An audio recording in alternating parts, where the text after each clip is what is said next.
bukan untuk hidup bersama dengan dunia yang larut dalam kejahatan, tetapi biarlah firman-Mu menguasai kami, biarlah kasih dan Roh-Mu yang suci menguasai kami Tuhan, untuk kami diubahkan menjadi sama seperti Engkau.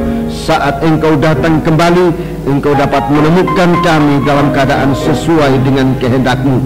Saat ini kami akan mendengar firman-Mu, tapi kuasa-kuasa kegelapan mau menggoda, mau mengganggu kami, mau mengganggu jalannya pemberitaan firman-Mu. Sebab itu kami serahkan semua dalam tangan Engkau. Kuasa-kuasa kegelapan yang mengganggu kami, Tuhan, kami panggil nama Engkau buat usir dia. Di dalam nama Tuhan Yesus Kristus, segala roh jahat, setan, kami ikat, kami perintahkan kamu semua dalam nama Yesus, pergi. Darah Yesus yang berkuasa.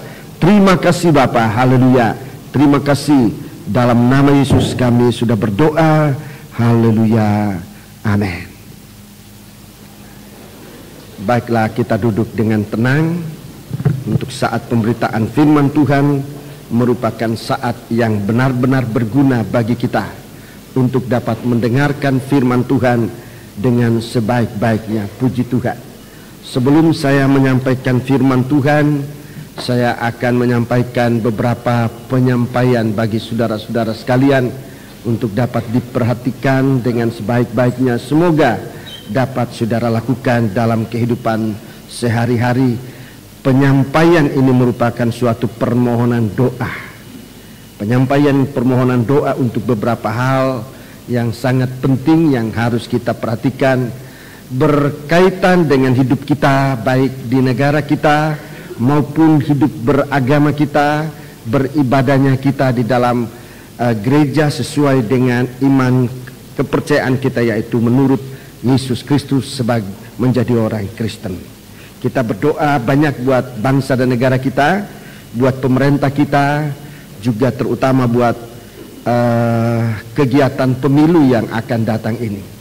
Terutama saat-saat persiapan ini, agar Tuhan tetap memberikan kita semua, bangsa dan seluruh penduduk yang ada di Indonesia ini, baik dia warga negara Indonesia ataupun bangsa asing yang ada di negara kita ini, agar semua dalam keadaan dikuasai oleh Tuhan dalam ketenangan dalam perjalanan hidup kita di Indonesia ini, baik kehidupan kita mencari nafkah, kehidupan dalam rumah tangga kita, maupun terutama kehidupan ibadah kita. Kita berdoa banyak untuk hal ini, agar Tuhan memberikan kita lindungan yang sangat kuat. Haleluya. Banyak hal-hal yang bisa mengganggu ketentraman kita, dan kita sebagai umat beragama, dalam hal ini beragama Kristen, untuk memberikan suatu partisipasi yang benar-benar berarti di dalam suasana keamanan dalam negara kita, bangsa dan pemerintah kita, gereja-gereja yang ada, juga agama-agama lain yang ada di negara ini, agar semua kita dalam saling pengertian, saling hormat, menghormati, saling menghargai ibadah masing-masing. Apalagi kita di saat ibadah, saat-saat ini di bulan Ramadan, di mana saudara-saudara kita yang beragama Muslim dalam keadaan berpuasa, biar kita memberikan suatu penghargaan dalam mereka melakukan ibadah. Jangan atau hindarilah segala sesuatu yang bisa mengganggu suasana keamanan. Puji Tuhan.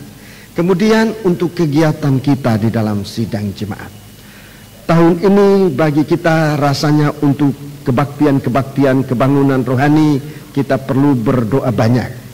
Sebab memang tidak dilarang, tetapi untuk menjaga situasi kita harus sangat ekstra hati-hati di dalam hal ini. Sehingga saudara-saudaraku, di dalam hati kami pada tahun ini kita banyak konsentrasi untuk konsolidasi di dalam sidang jemaat, kekuatan-kekuatan rohani untuk benar-benar kuat dalam iman, bukan hanya menjelang pemilu, tetapi terutama menjelang hari kedatangan Tuhan. Tanda-tanda sudah begitu sangat jelas, sehingga tidak kita harus hanyut dengan situasi dunia. Apa yang saya lihat, sementara firman Tuhan disampaikan begitu gencar untuk membangunkan kita, saudara-saudaraku, kita lihat di situasi, di mana-mana situasi gereja banyak mengalami kesuaman rohani. Dan ini salah satu tanda dari hari kedatangan Tuhan. suamnya rohani, kesaksian-kesaksian yang saudara-saudaraku tidak lagi berada pada kondisinya dan posisinya yang sebenarnya sebagai suatu kesaksian yang harus kita sampaikan. Saudara-saudaraku, kesaksian firman yang berkuasa, kesaksian Yesus, kesaksian firman yang mengalahkan setan. Saya tidak bermaksud bahwa kesaksian pagi hari ini tidak bermutu, tetapi yang saya mau saksikan, yang mau sampaikan adalah supaya kesaksian ini lebih ditingkatkan. Kesaksian-kesaksian firman. Pagi hari ini saya lihat bagaimana saudara mengalami firman. Hati saya turut berterima kasih kepada Tuhan. Kesaksian ini harus ditingkatkan lagi pada hari-hari menjelang. Sebab salah satu kemampuan, salah satu kekuatan kita dalam menanti kedatangan Tuhan ini adalah kemenangan terhadap setan. Dengan darah Yesus, itu yang nomor satu. Dan yang kedua, dengan kesaksian kita. Dalam Wahyu pasal 12 ayat yang ke-11 itu jelas disebutkan, setan itu dikalahkan oleh darah Yesus dan oleh kesaksian anak-anak Tuhan. Itu sebabnya kesaksian ini harus kita tingkatkan dengan mengalami firman, mendengar dan dengar pada firman. Kita mengalami, memiliki kesaksian Yesus, kesaksian firman yang begitu kuat. Bukan hanya kita menerima berkat, tetapi lebih daripada berkat, kita mengalahkan setan. Seringkali kita menerima berkat, tapi lewat berkat itu justru iblis gunakan untuk melemahkan kita.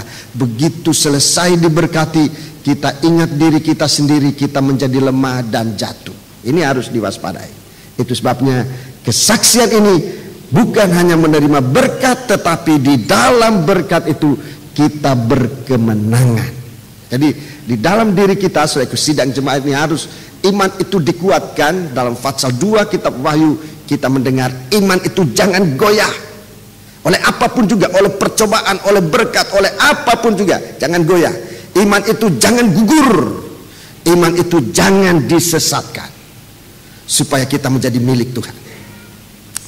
Kemudian saudaraku, kegiatan yang saya akan mohon bantuan doa, yaitu bahwa kita sudah menerima suatu undangan kebaktian persekutuan. Undangan kebaktian persekutuan, tetapi tidak di Indonesia, di luar negeri, di kota Alexandria. Itu tempatnya sebuah kota di negara Mesir. Kok diam? Ngeri rupanya. Sebab kita sudah langsung, saudara-saudaraku, di dalam perjanjian lama Mesir ini kita kenal orang Mesir, kita kenal Firaun, kita kenal di sana terjadi suatu hal-hal yang sangat menyakitkan. Tetapi yang kita jangan lupa bahwa di negeri Mesir, di dalam perjanjian lama, khususnya dalam kitab Kejadian, menubuatkan tentang pembentukan mempelai, kompaknya persekutuan mempelai. Di negeri Mesir, saudara-saudaraku, di sana terbentuknya gambaran mempelai, yaitu orang Israel menjadi satu. Tidak di Kanaan, tetapi di Mesir. Waktu itu Yusuf jadi mangku bumi, saudara-saudaraku, dan terjadi kelaparan seluruh dunia, sehingga mata tertuju ke Mesir. Saya kagum melihat undangan itu, sebab yang datang di sini dulu seorang peserta dari negeri Mesir, yang waktu sampai di sini dia juga kena percobaan. Dia punya kofor ketinggalan, kemudian dia tidak dijemput, sampai dia berteriak-teriak di airport, haleluya, haleluya. Dan adalah orang Kristen yang menjemputnya. Kok Bapak orang Kristen? Betul, saya cari gereja kabar mempelai. Orang tidak kenal di mana itu. Dia sendiri undangannya hilang di kofor dan sebagainya. Lalu akhirnya Tuhan pimpin dan menemukan kita semua. Dialah yang pada waktu BTFI, saudara-saudaraku, dia sangat memperhatikan, dan di suatu waktu di celah-celah kegiatan BTFI kami sempat berunding, Om Tote, saya dan beberapa saudara-saudara dari BP, saudara-saudaraku, dan kami sudah merundingkan langkah-langkah apa yang harus dilakukan. Dan langkah pertama waktu itu kami putuskan berdoa. Kemudian sesudah doa, undangan. Kemudian sesudah undangan, kita mempelajari undangan. Saudara-saudaraku yang saudara tahu sekarang ini kita sudah berada pada langkah ketiga. Doa sudah dinaikkan, saudaraku. Undangan resmi juga sudah disampaikan, dan kita berada pada langkah ketiga, mempelajari secara saksama undangan ini. Untuk pada langkah keempat, kita mengirim utusan ke Mesir. Itu langkah keempat. Inilah yang harus kita doakan dalam kami mempelajari undangan ini secara saksama, saudara-saudaraku, supaya jangan kehendak kami manusia. Bagi saya, apa yang kita terima ini merupakan suatu buah dari BTFI. Jadi BTFI itu tidak berhenti di situ. Itu ada kelanjutan baik dalam negeri. Saudaraku, kita sudah dalam persekutuan Natal di Jakarta barusan kita lewati, dan sekarang kita lanjut dengan kebaktian ini ke Mesir. Pada waktu zaman Yusuf, orang Israel ke Mesir, dan selama orang Israel masih di negeri Kanaan, mereka hanya 11 suku, dan selama 11 suku mereka tidak lengkap. Saudara ingat waktu Yesus naik ke sorga, murid-murid hanya tinggal 11 orang. Hanya tinggal 11 orang. Sebab Yudas mati. Selama mereka hanya 11 orang, Roh Kudus belum turun. Roh Kudus belum turun, saudaraku. Tapi waktu Yudas diganti dengan Matias, murid yang ke-12, menggenapi angka 12 ini angka persekutuan, kemudian Roh Kudus turun. Dan terjadi gerakan. Kita menghadapi gerakan Roh Kudus hujan akhir. Kita bangsa kafir, saudara-saudaraku, dituntut peranan kita dalam gerakan Roh Kudus hujan akhir. Justru peranan bangsa kafir. Mengapa saya katakan peranan bangsa kafir? Saat bangsa kafir dalam satu persekutuan yang hebat, saudara-saudara, dalam satu persekutuan iman yang hebat, itu akan menggairahkan bangsa Israel. Dan kalau bangsa Israel masuk, itu sudah saat yang terakhir untuk masuk iman, tapi bukan lagi untuk kita bangsa kafir. Kesempatan masuk iman saat kegerakan Roh Kudus hujan akhir itu disediakan untuk bangsa Israel. Ini nubuat, saudara. Jadi kita menghadapi satu gerakan ini, dan gerakan-gerakan yang kita alami ini untuk kita bangsa kafir merupakan gerakan kesempatan akhir untuk masuk iman. Sesudah itu bangsa kafir tidak ada kesempatan masuk iman. Sebab yang diizinkan oleh Tuhan adalah bangsa Israel. Sebab itu saya tidak tahu seberapa jauh waktu Tuhan berikan kepada kita bangsa kafir ini untuk menjadi orang beriman. Tetapi dari nubuat-nubuat dalam Alkitab, kalau kita selidiki, kita punya waktu tinggal sedikit. Itu sebabnya di akhir dari Alkitab ini, Alkitab Wahyu, Tuhan tekan kepada bangsa kafir. 7 sidang jemaat ini semua bangsa kafir. Wahyu 2 dan 3 ini semua bangsa kafir. Tuhan tekan kepada bangsa kafir ini supaya imannya kuat, jangan goyah.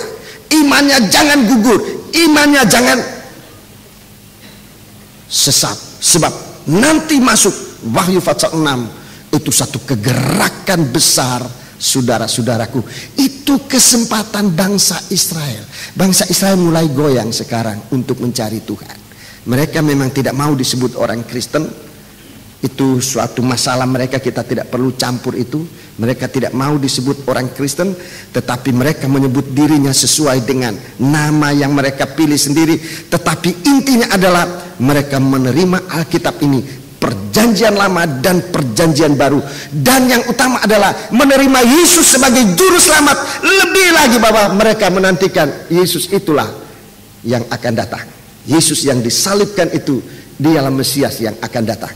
mereka mulai jelas di hari-hari ini.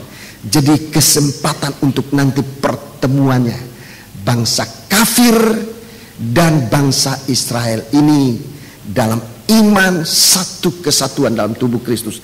Saya tidak tahu kapan dan rasanya begitu cepat.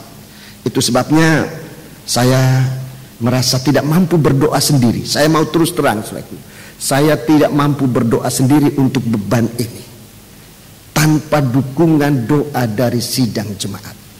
Kita yang menerima pengajaran ini, bagi saya untuk mengadakan suatu pertemuan dengan hamba-hamba Tuhan yang ada di negeri Mesir itu bukan suatu pekerjaan ringan. Dalam undangan yang saya terima, gereja-gereja yang tergabung mulai dari gereja Ortodoks, Katolik dan gereja-gereja lain, saudara-saudaraku, dan juga yang beraliran karismatik, gereja Pantekosta, yang seberapa gereja yang ada. Saya menjadi sangat heran, saudaraku, begitu ajaibnya Tuhan bekerja. Sebab waktu kami rapat di Westin pada waktu BTFI, hamba Tuhan yang dari Mesir mengatakan dia ragu terhadap gereja-gereja lain terutama Ortodoks, tetapi sekarang justru gereja itu yang mensponsori. Dia menjadi ketua dalam panitia. Panitia sudah dibentuk oleh mereka. Sekarang doa yang kita harus naikkan, ditingkatkan. Doa pertama kita tingkatkan, sebab kita membutuhkan suatu kegiatan. Saudara-saudaraku, kalau pada tahun ini kita mungkin kegiatan kita di sini agak berkurang pada tahun ini untuk Indonesia. Sekarang di luar negeri mereka menantikan kita. Ada 2 negara lagi yang menantikan kita selain dari negeri Belanda yang sudah secara spontan bicara kepada saudara-saudara, juga dari New Zealand, tetapi memang belum ada undangan resmi yang mereka kirimkan kepada kita. Kita menanti apa yang menjadi kehendak Tuhan. Belum dari negara-negara lain yang biasanya mendadak seperti India. India ini biasa mendadak. Mereka tahu-tahu sudah siap, langsung kita harus ke sana secara mendadak. Tetapi 2 kali kunjungan selalu berhasil dengan baik. Kali ini 2 hamba Tuhan, mereka merindukan untuk satu kesatuan. Bapak Pendeta Stephen dan Bapak Pendeta Tampi. Mereka 2 kelompok, termasuk kelompok gerakan yang termasuk maju di India, saudara-saudaraku, dalam pemberitaan. Dan mereka sangat menerima pengajaran ini. Sayang saya tidak dapat meninggalkan gambar tabernakel waktu itu. Saya merasa dibutuhkan, saya butuhkan di sini, padahal sesudah saya tanyakan kepada saudara yang bisa membuat, tinggalkan aja om, kita bisa bikin buat kita sendiri. Nanti kita akan lakukan. Mereka sangat terkesan dengan pengajaran, dan dalam berita yang saya terima, mereka pada waktu itu mengumpulkan hamba-hamba Tuhan dari berbagai-bagai denominasi, dan mereka sekarang menyampaikan itu. Mereka mengatakan menemukan suatu keubahan baru dari pelayanan, hadirat Tuhan dan keubahan baru. Saudara-saudara, kita tidak bisa diam dalam apa yang kita sudah lihat merupakan hasil pemberitaan ini. Kita tidak tinggal diam, sebab kita arahnya sekarang tidak hanya di negeri kita, tetapi sampai ke negara-negara lain. Persekutuan di dalam kita terancam, memang sangat terancam, tetapi itu jangan melemahkan iman kita. Itu adalah hasil kerja setan yang mau menghalangi pekerjaan Tuhan. Kita jangan tergoda dengan itu. Pandang kepada pergerakan dari tabut perjanjian, pergerakan dari Roh Kudus di akhir zaman membawa kita kepada kehidupan yang berbahagia. Di samping itu, saudara-saudaraku, di dalam tahun ini kita mempunyai beban pendidikan dari calon hamba Tuhan yang sekarang berjumlah 50 lebih orang, 55 atau 56 orang, saudara-saudaraku. Dan ini kami memang punya tempat terlalu sempit di Jalan Johor, sementara ini mereka sangat bergairah untuk ikut. Mereka datang tadinya seorang diri, lalu istri mulai menyusul. Saya tidak bisa terima mereka, ini istri-istri pada nyusul, tempatnya tidak memungkinkan, saudara-saudaraku. Sehingga saya anjurkan kepada para siswa ini untuk sungguh-sungguh. Dari Malaysia juga istrinya akan ikut. Memang tempatnya sudah tidak memungkinkan, tetapi untuk Malaysia ini saya Saya berpikir cukup berat, cukup keras untuk dapat membantu gereja yang ada di sana. Mereka punya perjuangan cukup berat, dan saudara kita yang ada di sini katakan, alangkah saya dapat kekuatan kalau istri saya bisa membantu. Sehingga saya bilang silakan datang, mungkin penghujung minggu ini dia akan bisa datang di tengah-tengah kita ikut. Sementara para siswa yang dari dalam negeri jangan iri hati, kok yang dari Malaysia boleh, aku tidak boleh. Nanti ada saat-saatnya bisa boleh. Kali ini saudara sendiri lihat, saudara mau bergerak aja untuk mandi aja antrenya panjang. Jadi begitu bersungguh-sungguhlah kita. Sidang jemaat, saya mohon supaya dapat memperhatikan ini. Saudara-saudaraku, segala sesuatu yang bisa saudara bisa lakukan di dalam membantu pendidikan ini. Mereka saya izinkan selain dari duduk di kelas, mereka bisa datang kebaktian di sini, kebaktian di Jalan di Lemah Putro maupun di Jalan Johor. Hanya masalahnya kalau di Lemah Putro mereka saudara-saudaraku harus mengejar-ngejar bis, sementara di asrama tidak boleh telat. Jadi agak kesulitan mereka saudara-saudara yang mungkin tergerak untuk bisa, kalau apalagi yang bagian di daerah utara sana, kalau datang kebaktian mungkin bisa membantu mereka, atau waktu pulang atau waktu datang silakan untuk ikut mobil saudara-saudara. Lihat aja kalau baju putih dasi hitam ada peneng, ya dia itu. Nggak usah ragu-ragu, sudah dia itu, antar aja ke Johor. Ya, nggak usah, jangan-jangan ini orang menyamar, nggak bisa disamarkan, sebab ada logo kita di situ. Puji Tuhan. Jadi sangat indah. Saudara yang mau mengirim makanan juga tidak apa-apa, pasti habis. Tidak usah takut, nanti tidak dimakan, pasti habis, seberapa banyak pun habis. Alat tulis sudah dimanfaatkan, berapa saudara-saudara yang mengirim alat tulis sudah dimanfaatkan. Keuangan juga untuk bisa membantu biaya-biaya. Sementara ini memang Tuhan tetap memberkati kita, tapi saya tidak harus menutup kesempatan saudara-saudara yang bisa, yang tergerak untuk memberikan dana biaya itu, berikan aja lewat istri saya atau lewat tua-tua, dan semua akan dimasukkan pada kas. Mereka punya kas tersendiri dan itu tetap dipertanggungjawabkan. Jadi saudara-saudara lakukanlah apa saja yang saudara bisa lakukan untuk kepentingan pendidikan ini. Mereka akan dididik di sini antara 6 sampai 9 bulan. Peserta dari Filipina akan datang pada bulan April. Mereka masih tetap ikut sebab saat ini juga mereka dalam satu kesibukan yang memang tidak bisa diatasi. Sebenarnya mereka datang bulan Januari, tetapi oleh kesibukan yang sangat mereka tidak bisa atasi di hari-hari ini, mereka akan datang suami istri pada bulan April dan Mei yang akan datang. Jadi ini kegiatan-kegiatan yang perlu kita bawa dalam doa.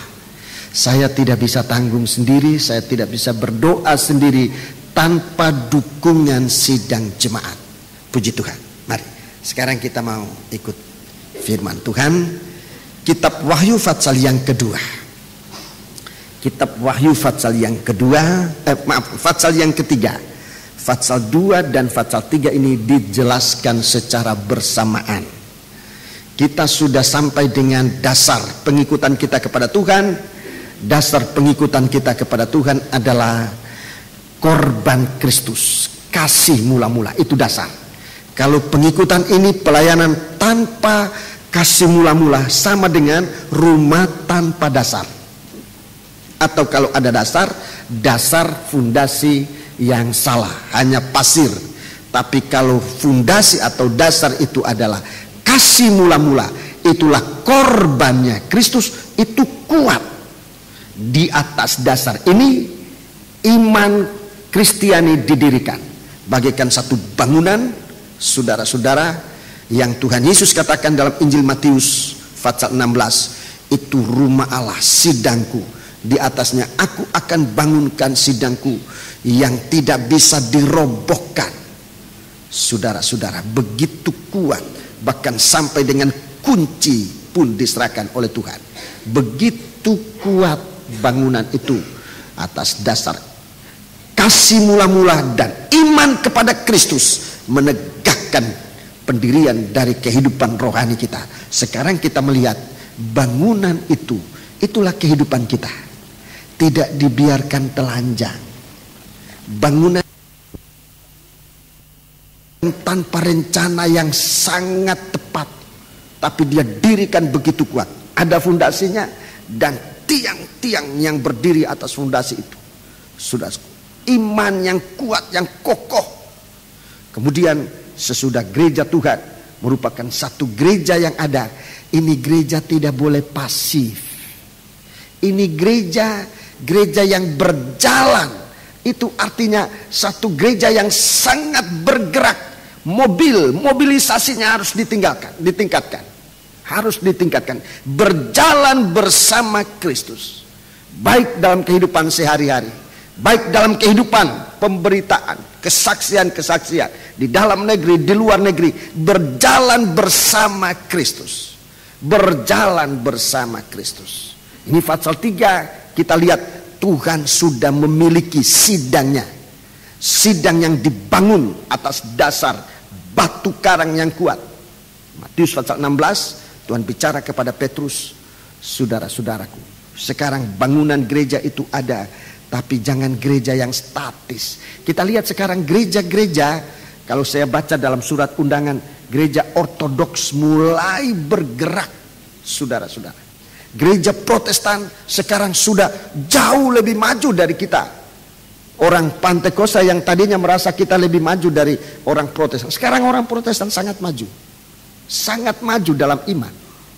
Saudara-saudara, ditakutkan yang terdahulu menjadi yang terkemudian, yang terkemudian menjadi yang terdahulu. Mereka sekarang sudah ikut dalam kegiatan-kegiatan dan di dalam perkumpulan mereka beribadah sekarang sudah sangat maju. Di Manado, saudaraku, di daerah Sulawesi Utara, saya masih di sana pada kurang lebih 8 tahun yang lalu. Itu 8 tahun yang lalu. Sudah agak sulit kita membedakan kalau ada kebaktian dalam rumah tangga, mana gereja Pantekosta, mana Protestan. Sudah agak sulit. Dulu jelas, ini kebaktian Protestan, ini kebaktian orang Pantekosta. Dulu dapat jelas, sekarang sudah agak sulit dibedakan. So, mereka dalam baik dalam menyanyi, dalam firman, dalam segala macam, mereka sudah banyak maju. Sudah banyak maju, saudaraku. Ditakutkan kita ini malah menjadi sekarang hamba-hamba Tuhan, mereka mencari bagaimana Roh Kudus bekerja dalam gereja. Kita orang Pantekosta kembali pergi ke cara yang lama. Ini kita harus waspada terhadap hal ini. Mari kita melihat bagaimana kita berjalan bersama Kristus.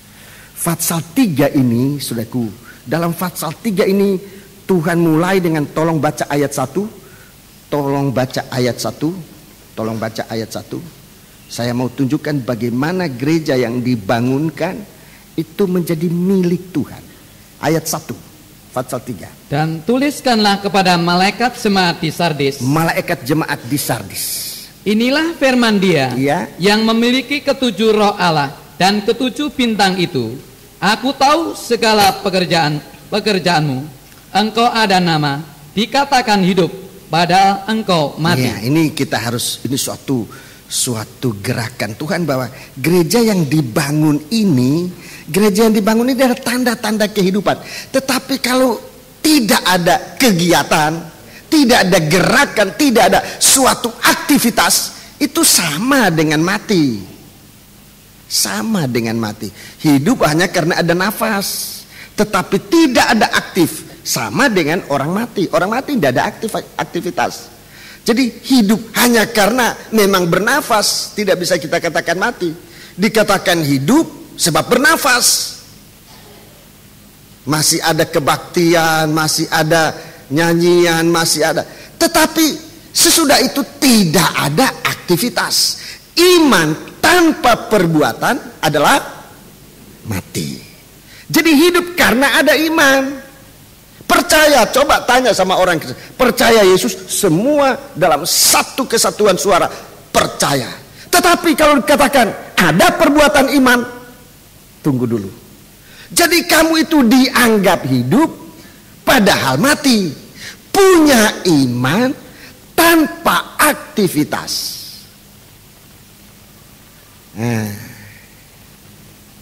aktivitas ini pun dilihat oleh Tuhan. Aktivitas yang mana lebih, saudaraku, lebih banyak tantangan dalam aktivitas, lebih Tuhan sangat menghargai aktivitas itu.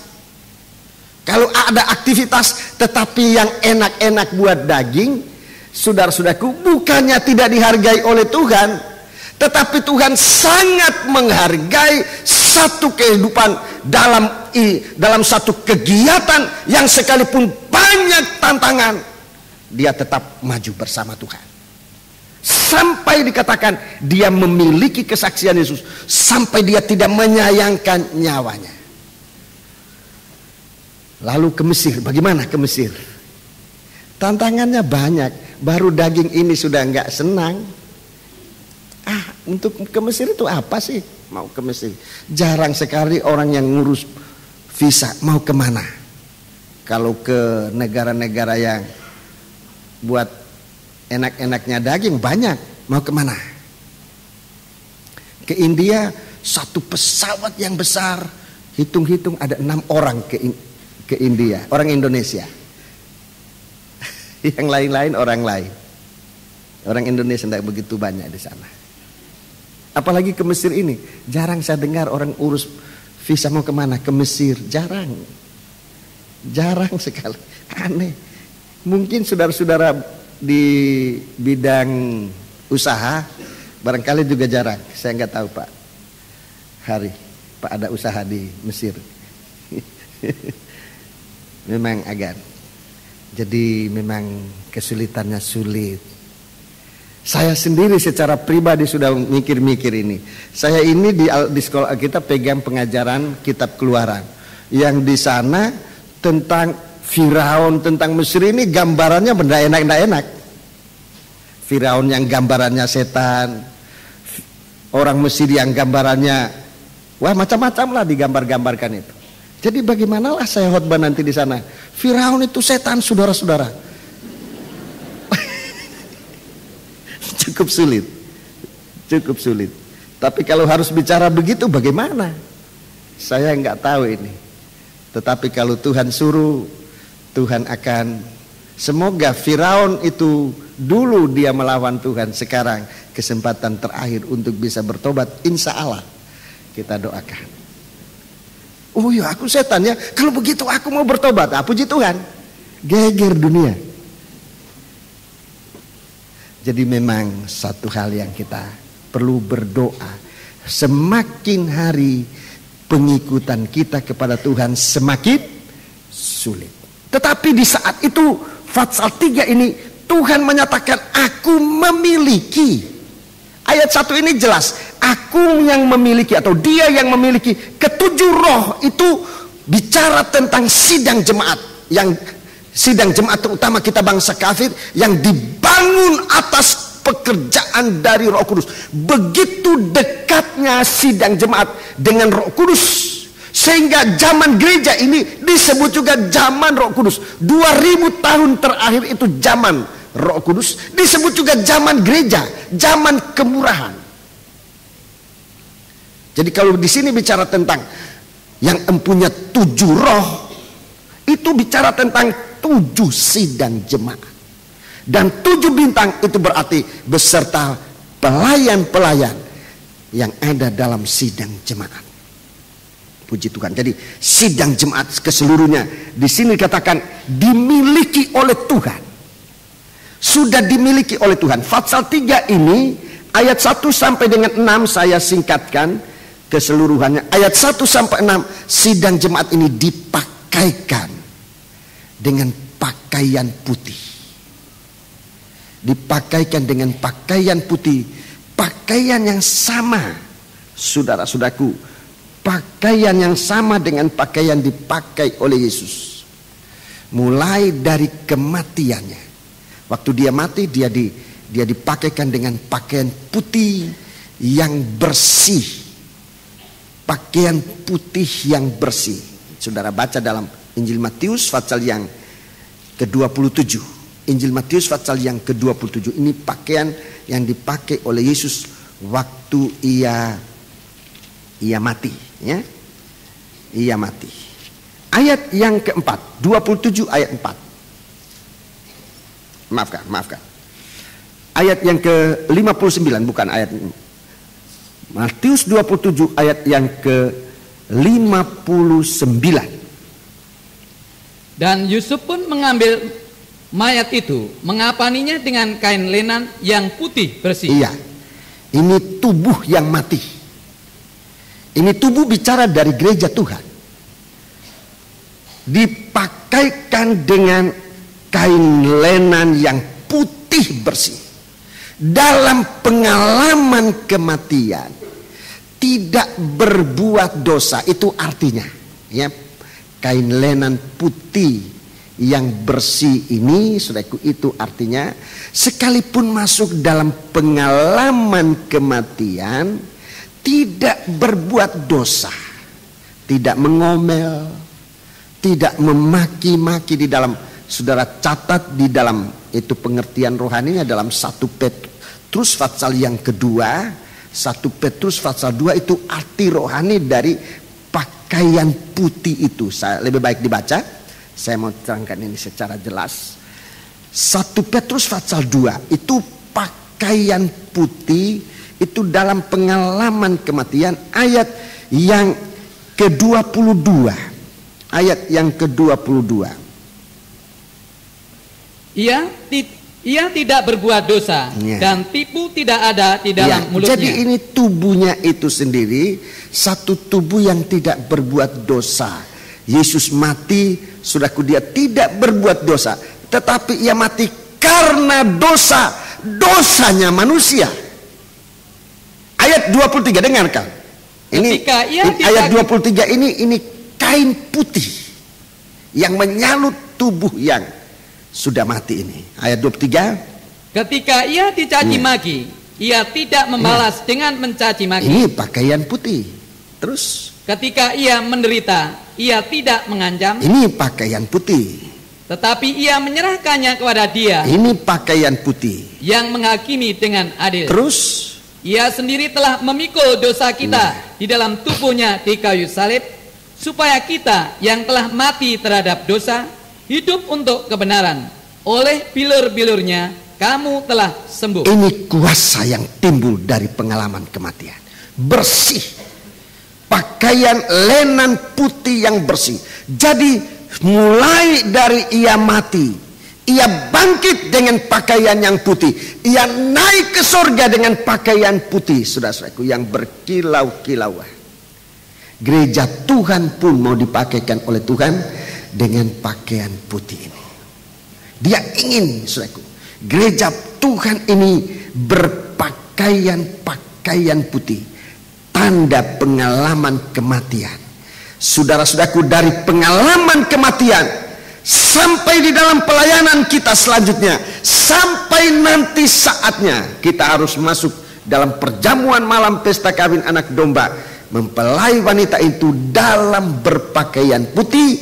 Di saat itu pakaian putih itu sudah lebih mengkilap, dan sudah disebutkan lenan halus yang berkilau-kilauan. Wahyu pasal 19. Wahyu pasal yang ke-19.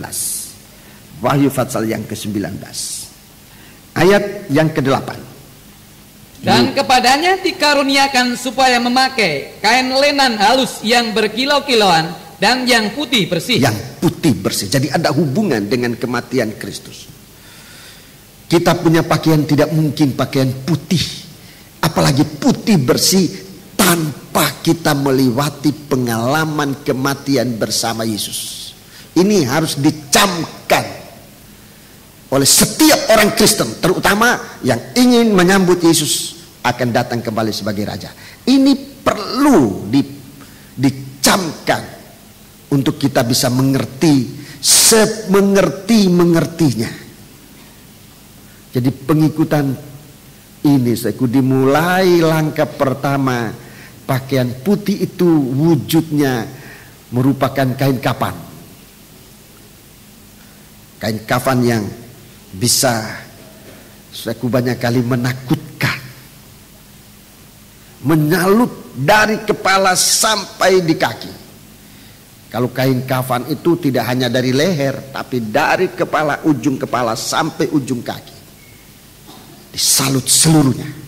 Itu pengalaman kematian, permulaan pakai. Jadi gereja Tuhan dipakaikan dengan pakaian ini. Coba kita lihat dalam kitab Wahyu pasal yang ketiga itu. Wahyu pasal yang ketiga. Wahyu pasal yang ketiga. Ayat yang keempat.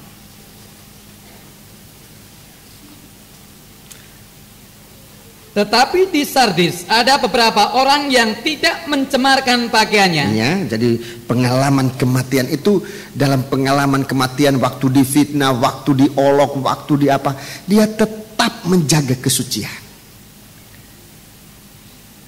Tidak bersungut, tidak ada keraguan. Itu merupakan bintik-bintik hitam yang bisa membuat pengikutan kita kepada Tuhan ada cacat. Terus mereka akan berjalan dengan aku dalam pakaian putih. Mereka berjalan dengan aku dalam pakaian putih. Terus? Karena mereka adalah layak untuk itu. Layak untuk itu. Jadi di jemaat Sardis ini Tuhan menunjukkan bahwa gereja Tuhan mempelai wanita itu jangan berjalan tanpa pakaian, tetapi harus berpakaian, dan pakaian itu pakaian putih seperti yang dipakai oleh Tuhan. Mereka berjalan bersama aku. Tujuannya, coba ayat 5. Barang siapa menang, ia akan dikenakan pakaian putih yang demikian. Aku tidak akan menghapus namanya dari kitab kehidupan, melainkan aku akan mengaku namanya di hadapan Bapakku dan di hadapan para malaikat. Ya, sampai mendapat nama. Sampai mendapat nama dalam kitab Nabi Yesaya pasal 4. Kitab Nabi Yesaya pasal 4. Kitab Nabi Yesaya pasal 4 mendapat nama itu sama artinya segala aib dihapuskan. Segala aib dihapuskan. Banyak aibnya mempelai ini. Kitab Yesaya pasal 4 ayat 1 dibaca, tidak apa-apa. Pada waktu itu 7 orang perempuan akan memegang seorang laki-laki serta berkata. Ya, ini menubuatkan tentang 7 sidang jemaat dalam Wahyu 2 dan 3. Kegenapannya adalah gereja Tuhan akhir zaman.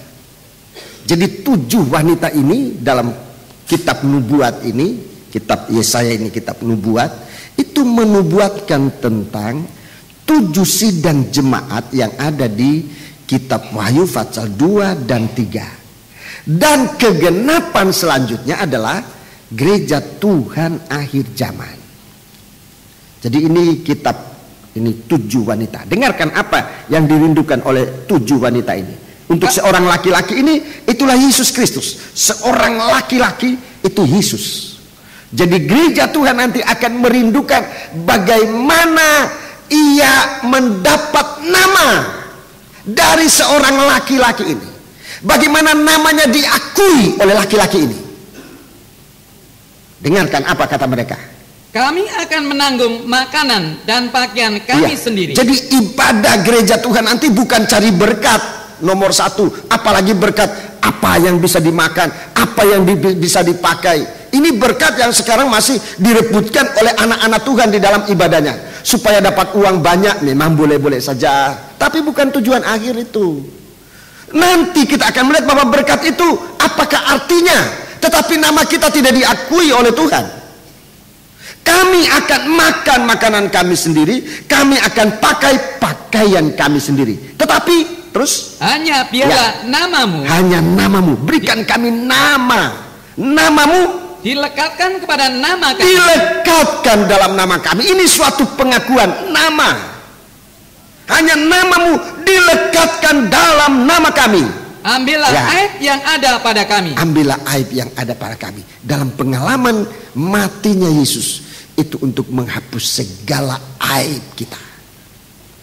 Sampai kita dipakaikan pakaian putih bersih itu Dan Tuhan katakan, kamu berjalan bersama aku dan aku mengakui namamu di hadapan Bapakku di surga. Nama diakui saudara-saudaraku, dan sekaligus segala aib itu dihapuskan. Jadi ini pertama, ini apa yang ingin Tuhan lakukan adalah supaya gereja Tuhan itu jangan tanpa pakaian.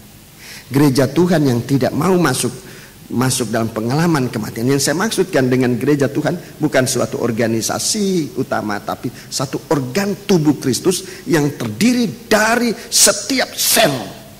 Kita ini setiap sel dari tubuh Kristus ada dalam tanda pengalaman kematian itu pakai baju.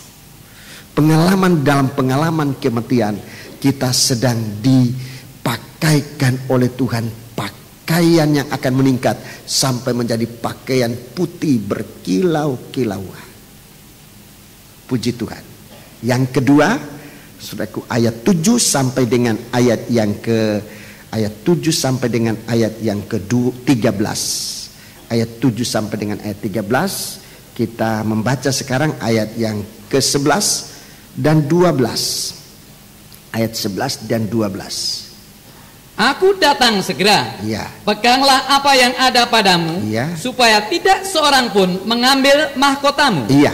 Jadi pegang yang ada, apa yang ada padamu, supaya jangan seorang pun mengambil mahkotamu. Saudara catat di catatan saudara 2 Timotius pasal 4 ayat 6. Ini mahkota yang tidak akan layu. Mahkota yang tidak akan layu. Rasul Paulus berjalan bersama Tuhan sampai ia punya darah harus bercucuran.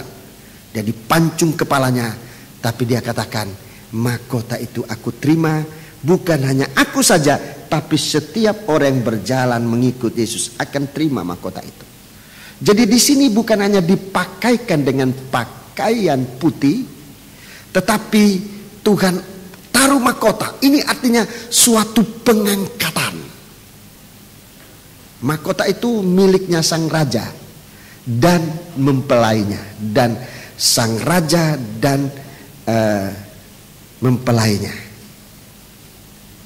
istrinya raja itu pakai mahkota. Jadi kita ini bukan hanya dipakaikan oleh Tuhan dengan pakaian putih, tetapi dipakaikan dengan mahkota. Lanjut 12. Barang siapa menang, ia akan kujadikan soko guru di dalam bait suci Allahku. Soko guru, tiang penopang yang kuat dalam sidang jemaat. Terus, dan ia tidak akan keluar lagi dari situ, dan padanya akan kutuliskan nama Allahku, nama kota Allahku, yaitu Yerusalem baru yang turun dari surga dari Allahku, dan namaku yang baru. Iya, jadi nama yang pernah diterima bersama dengan pakaian putih itu diteguhkan dengan, saudaraku, menuliskan dalam nama kota Allahku. Ada 12 rasul yang nama mereka sudah jelas di Yerusalem. 12 rasul dari anak domba, mereka sudah jelas nama itu ditulis di Yerusalem baru yang tidak akan tercabut. Saudara-saudaraku, itu sebabnya begitu kuat kita harus memiliki pegangan pengikutan kita kepada Tuhan. Sebab kita punya sasaran, mengikut Tuhan sampai punya nama. Bukan hanya nama, tapi kita menerima pakaian putih. Bukan hanya pakaian putih, tetapi kita dimahkotai, diakui sama seperti sang raja. Raja, dia adalah raja di atas segala raja, sedang kita adalah permaisurinya, juga pakai mahkota. Dan seorang permaisuri merupakan tiang yang kokoh dalam sidang jemaat. Saudara-saudaraku, oh puji Tuhan. Sekarang yang ketiga. Jadi kita lihat, saudaraku, di pasal yang ketiga ini kita dimiliki oleh Tuhan dengan pakaian putih, dengan mahkota. Sekarang pasal yang ketiga, kita bukan hanya dipakaikan, bukan hanya dimahkotai, tetapi ditempatkan dalam tahta. Ayat 21. Ayat 21. Barang siapa menang, ia akan kududukkan bersama-sama dengan aku di atas tahtaku. Iya, sebagaimana aku pun telah menang dan duduk bersama-sama dengan Bapakku di atas tahtanya. Ya, ini bukan kursi biasa. Kalau disebutkan tahta, ini kedudukan yang punya kekuasaan, punya kewibawaan. Jadi saudara-saudaraku, jelas dalam pasal 3 ini kita dimiliki oleh Tuhan. Kita dimiliki oleh Tuhan dengan buktinya ada pakaian, buktinya ada mahkota, buktinya ada kedudukan di atas tahta. Dalam Wahyu pasal 20 di sana dikatakan, baik orang yang hidup maupun orang yang mati dalam Kristus yang dibangkitkan, semua duduk di atas tahta dan memerintah 1000 tahun bersama dengan Kristus Yesus. Puji Tuhan. Jadi sudah kita bangsa kafir ini punya peranan penting dalam pembentukan tubuh Kristus. Bangsa kafir mempunyai peranan penting. Saudara-saudara, kita membutuhkan waktu untuk konsentrasi kita. Jangan dipecah-pecahkan oleh perhatian kita oleh segala sesuatu yang menggoda kita dari dunia ini. Sekarang yang saya ingin jelaskan, bagaimana kita berjalan bersama dengan Kristus ini. Bagaimana kita disebut layak berjalan bersama dengan Kristus. 12 rasul, saudaraku, 12 rasul diwakili oleh 2 rasul yang sempat disiksa, sempat dicambuk. Mereka mengucapkan, kami berbahagia bukan karena apa, bukan karena berkat, tapi karena kami layak menderita bersama dengan Kristus. Dengan layaknya mereka menderita, mereka juga layak dalam waktu kebangkitannya. Mereka juga layak punya nama yang ditulis di Yerusalem baru. Kelayakan pertama, layak dalam masuk dalam penderitaan. Begitu mahalnya kerajaan surga. Untuk menderita saja disaring. Tidak semua orang bisa. Untuk menderita dipilih oleh Tuhan. Tidak semua orang yang bisa menderita bersama dengan Yesus. Kisah Rasul pasal 5. Ini ayat perlu saudara tanam di hati. Untuk menderita bersama Kristus, Tuhan masih pilih-pilih orang. Siapa yang layak? Sebab itu adalah pakaian putih. Jadi kalau kita menderita bersama Tuhan, lalu kita mengomel, kita sangat tidak menghargai kemurahan Tuhan dalam kita sekalian.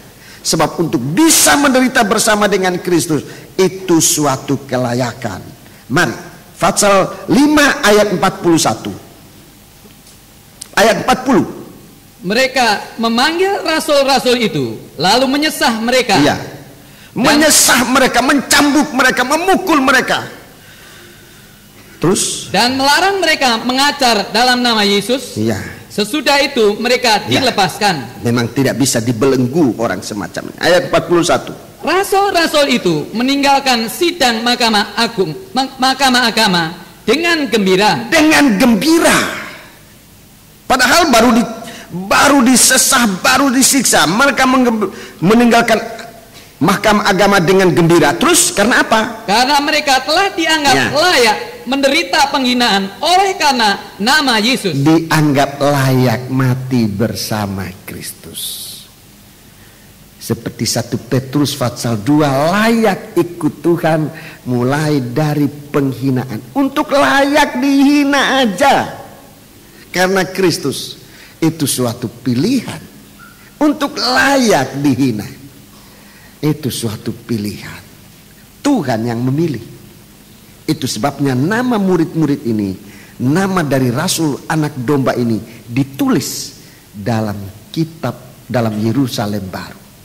Ditulis. Mereka mulai, saudaraku, layak dalam pengalaman kematian. Sampai mereka punya nama ditulis di Yerusalem baru. Itu tidak akan dihapus. Nama-nama mereka ditulis. Sebab itu satu kelayakan ini kita pertahankan. Mereka inilah ayat 4. Di Sardis ada beberapa orang yang tidak mencemarkan pakaiannya. Mereka akan berjalan dengan aku dalam pakaian putih. Karena mereka adalah layak untuk itu. Murid-murid layak. 12 rasul anak domba layak. Sebab mereka tekun dalam pengalaman kematian sampai nama mereka ditulis di Yerusalem baru. Untuk ini saya juga perlu tunjukkan supaya saudara lihat bagaimana sekali Tuhan memberi kita nama itu betul-betul dimiliki oleh kita. Wahyu pasal 21. Wahyu pasal 21.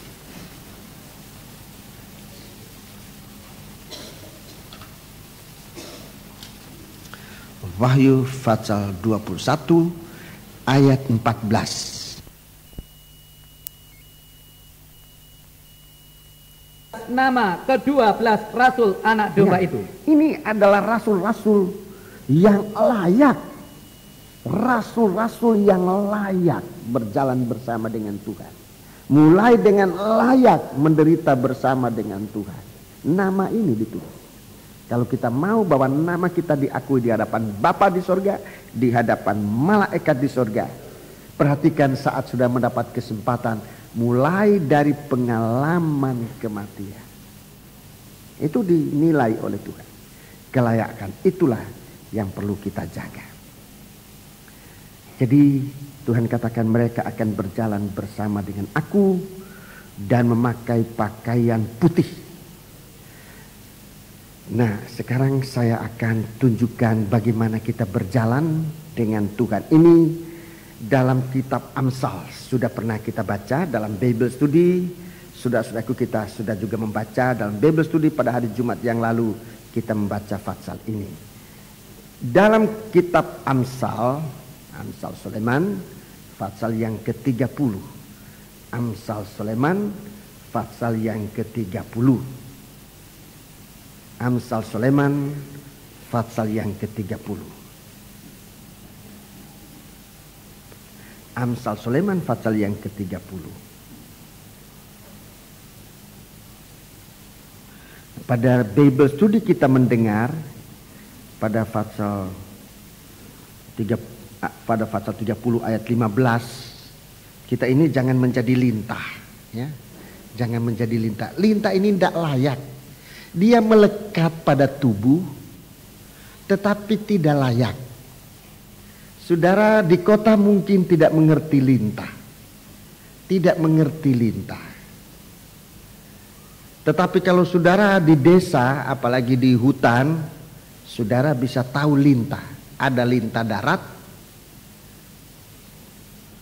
ada yang melompat, ada yang melekat, ada lintah yang ada di dalam air. Semua sama. Dia melekat pada tubuh untuk mengisap. Jadi banyak anak-anak Tuhan seperti lintah. Kelihatan setia pada tubuh, pada tubuh Kristus, pada gereja, tetapi sebetulnya lintah. Dia di situ untuk apa? Untuk ngisap. Si lintah mempunyai 2 anak perempuan. Ini gambaran gereja. Perempuan ini gereja. Namanya yang satu untukku. Yang kedua namanya untukku. Jadi punya nama 2 untukku. Berarti dimanapun dia berada, dia hanya mau untukku. Untukku, untukku, untukku. Lintah itu, saudara, kalau dia melekat di sini. Lihat di sini tangan saya. Kalau dia melekat di sini, tangan kanan ini ngambil cabut dia melekat di sini. Begitu dicabut dari sini, dia melekat di sini. Dicabut sini, melekat di sini. Dibanting begini, dia tidak mau terlepas. Itu lintah. Hanya untuk mengisap. Hidup di dalam gereja Tuhan hanya untuk keuntungan sendiri. Berdoa untuk sendiri, cari firman untuk sendiri, berkat untuk sendiri. Itulah lintah. Itulah lintah. Lintah ini tidak bisa bersama. Sekalipun dia berada, saudaraku, kalau kita lihat, oh hebat sekali, dia melekat pada tubuh. Melekat, tidak bisa dipisahkan. Tetapi untuk apa dia pada tubuh itu? Hanya untuk mengisap darah. Untuk diri sendiri. Banyak orang-orang Kristen. Dan kalau kita tidak hati-hati, bisa kita sendiri. Namanya lintah. Hanya untuk diberkati. Datang di gereja hanya untuk diberkati. Saya nanti mau berbicara mengapa saya bicara ini. Banyak kali kita datang ke gereja hanya untuk diberkati. Jadi seperti lintah tanpa sadar. Bukan berkat itu salah, bukan kita datang untuk diberkati itu salah. Tapi nanti kalau kita lihat bagaimana kita layak bersama dengan dia, tidak bisa lintah itu sekalipun dia berjalan sama. Dia selalu bersama dengan tubuhnya Kristus, tetapi dia lintah, dia tidak layak. Tidak layak, saudaraku. Bagaimana supaya kita layak? Bagaimana supaya kita layak? Jadi jangan jadi lintah. Sekarang ayat yang ke-18 sampai 20. Ini yang sampai dengan 19, 18 dan 19. Ini yang layak. Ada 3 hal yang mengherankan aku. Bahkan ada 4 hal yang tidak ku mengerti. Ya, ada 3 hal yang tidak ku mengerti. Jalan Raja Wali di udara. Jalan Raja Wali di udara. Jalan ular di atas cadas. Jalan ular di atas cadas. Jalan kapal di tengah-tengah laut. Iya. Dan jalan seorang laki-laki dengan seorang gadis. Ya, ini suatu kelayakan yang kita harus pelajari bukan dalam kursus saja, tetapi dalam praktek hidup sehari-hari. Sampai kita mengerti. Sekarang kita tambah ayat 20. Inilah jalan perempuan yang berzina. Inilah jalan perempuan yang berzina. Ini yang kita jadi 2 yang tidak layak, saudaraku. Lintah berjalan bersama dengan Tuhan, dia malah melekat. Sekarang yang kedua, ayat 20. Inilah jalan perempuan yang berzina. Ini jalan perempuan yang berzina. Ia makan, lalu menyeka mulutnya dan berkata, aku tidak berbuat jahat. Iya, ini satu gambaran. Ini bukan hanya melekat, tetapi wanita ini menjadi satu daging. Perempuan berzina ini dalam surat Korintus dikatakan orang bersundal itu menjadi satu daging. Jadi seperti orang makan, habis makan, makanan masuk ke dalam tubuh, kemudian ambil sapu tangan atau tisu atau apa, sapu mulutnya, dan sudah nggak kelihatan lagi. Aku tidak berbuat jahat. Kita perhatikan. Jadi suatu perjalanan yang sungguh-sungguh harus kita perhatikan. Hanya perjalanan dari ayat 19 ini yang harus. Jangan lintah, jangan menjadi lintah, jangan seperti perempuan sundal. Perempuan sundal, saudara-saudaraku. Dia tidak untuk namanya terhapus, aibnya terhapus. Tetapi dia juga hanya untuk kepentingan sendiri. Hanya untuk kepentingan makan, apa yang ia perlu pakai, apa yang harus ia makan. Tapi nanti wanita yang berjalan bersama dengan Tuhan, dia katakan, makanan kami makan sendiri, maka kami akan makan makanan kami sendiri. Kami akan pakai pakaian kami sendiri. Sementara perempuan sundal ini hanya mau ikut selama dikasih makan, selama dikasih pakaian, sesudah itu ya aku hapuskan mulut dan sudah tidak berbuat jahat apa-apa. Tidak ada reaksi apa-apa, tidak ada satu reaksi apa-apa terhadap suatu pembentukan tubuh Kristus yang layak disebut mempelainya. Mari kita lihat jalan Raja Wali di udara. Ini yang pertama. Jadi bagaimana kita berjalan bersama dengan Tuhan ini. Digambarkan seperti jalan Raja Wali di udara. Perjalanan Raja Wali di udara.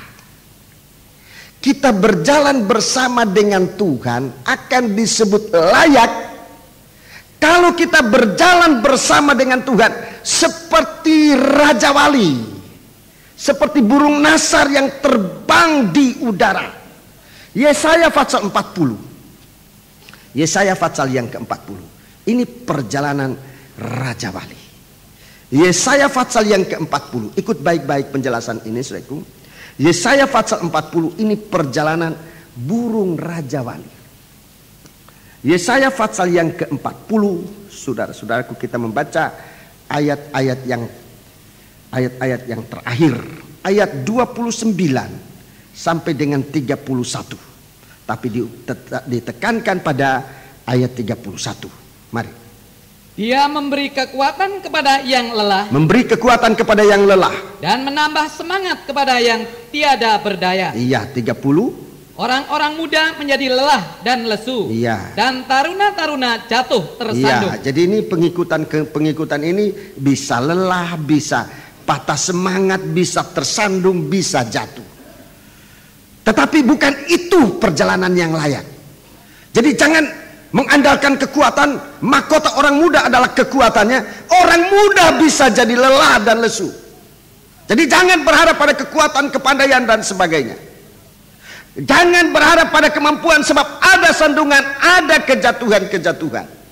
Bisa jatuh, bisa tersandung. Ini nggak layak menjadi berjalan bersama dengan Tuhan dalam pakaian putih yang bersih ini, saudara-saudaraku. Orang yang gampang tersandung dan suka menjadi sandungan itu tidak layak. Tidak layak. Itu sebabnya mari saudara-saudaraku, saya punya kepala nyut-nyut ngomong ini. Bagaimana kita berjalan bersama dengan Tuhan? Lain kali kita tidak menaruh perhatian soal ini. Mau dia tersandungkan, mau saya jadi tersandung, saya tidak pusing. Seperti orang makan, habis makan dia sapu mulutnya dan seperti tidak berbuat apa-apa. Sudah jadi sandungan, sudah tersandung, seperti tidak buat salah. Oh, aku jatuh karena si Anu. Jadi bukan dia yang salah, si Anu yang salah, sebab dia jadi sandungan buat saya. Ini, maafkan saudaraku, pengikutan seperti ini dikatakan seperti wanita, bukan istri. Wanita bukan istri. Dia seperti wanita yang berbuat zina. Habis makan, dia sapu mulutnya. Sudah jadi sandungan, kok tidak merasa apa-apa. Dia pikir aku benar, kamu tersandung odewe. Jatuh odewe. Tidak merasa. Begitu juga yang tersandung, sama aja. Aku jatuh ya karena si Anu itu, selama si Anu itu ada di gereja itu, saya tidak mau masuk di gereja itu. Saya tersandung sekali dengan orang itu. Ini tidak layak, saudaraku. Coba, saya pernah katakan perkataan seseorang. Kalau saudara yang menjadi sandungan itu ada di surga, umpamanya bisa masuk surga. Lah saudara yang tersandung di mana? Jadi ini, yang layak ini seperti burung Raja Wali. Coba ayat 31. Ini orang yang layak. Ayat 31. Tetapi orang-orang yang menanti-nantikan Tuhan mendapat kekuatan baru. Ini kekuatan baru, kekuatan dari Tuhan. Ini kekuatan baru. Sesungguhnya orang menanti-nantikan Tuhan itu selalu membaharui kekuatannya. Kekuatan itu baru. Ada sandungan, bukan tidak ada sandungan. Ada sandungan, tapi bisa diatasi. Ada halangan, tetapi bisa dilompati atau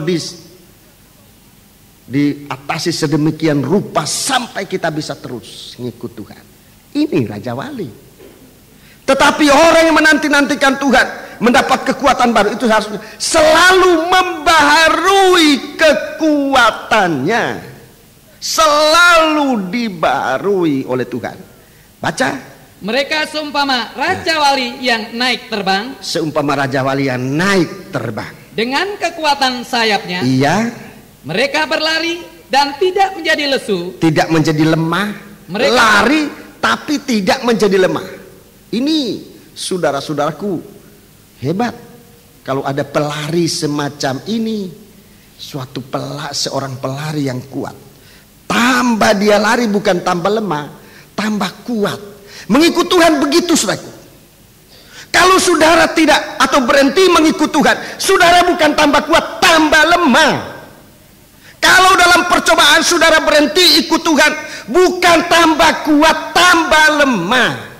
Tetapi Raja Wali, saudaraku, mendapat tantangan, mendapat cobaan, tetapi dia tambah dekatkan, dia tambah percepat speed dari perjalanan. Seperti orang lari, tadinya berjalan sekarang lari, dia malah tambah kuat.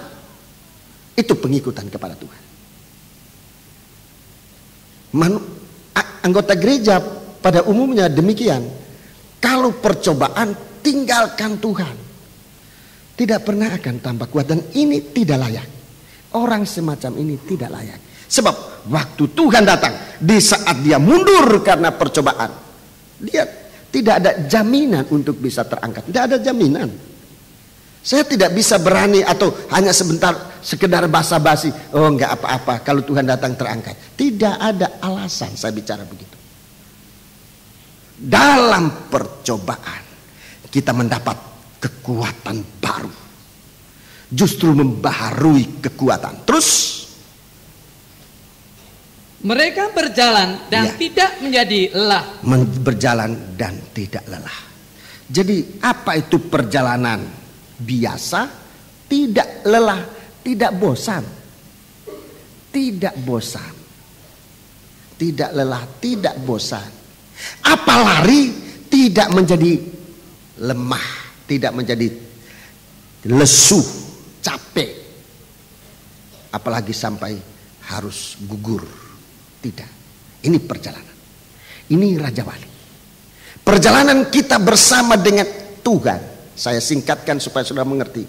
Perjalanan kita bersama dengan Tuhan adalah perjalanan seorang yang menanti-nantikan Tuhan. Ini banyak orang ikut Tuhan tidak mengerti. Ngikut Tuhan ini apa sih? Berjalan mengikut Tuhan adalah berjalan menanti-nantikan kedatangan Tuhan. Kita menyelidiki tanda-tanda kedatangan Tuhan. Kita memeriksa apa kita masih aktif. Kita memeriksa diri kita apa kita masih sungguh-sungguh. Apa iman kita masih terpelihara. Ini orang menanti-nantikan Tuhan. Perjalanan bersama dengan Tuhan adalah perjalanan menanti-nantikan Tuhan. 1 Yohanes pasal 3. Apa ini artinya menanti-nantikan Tuhan?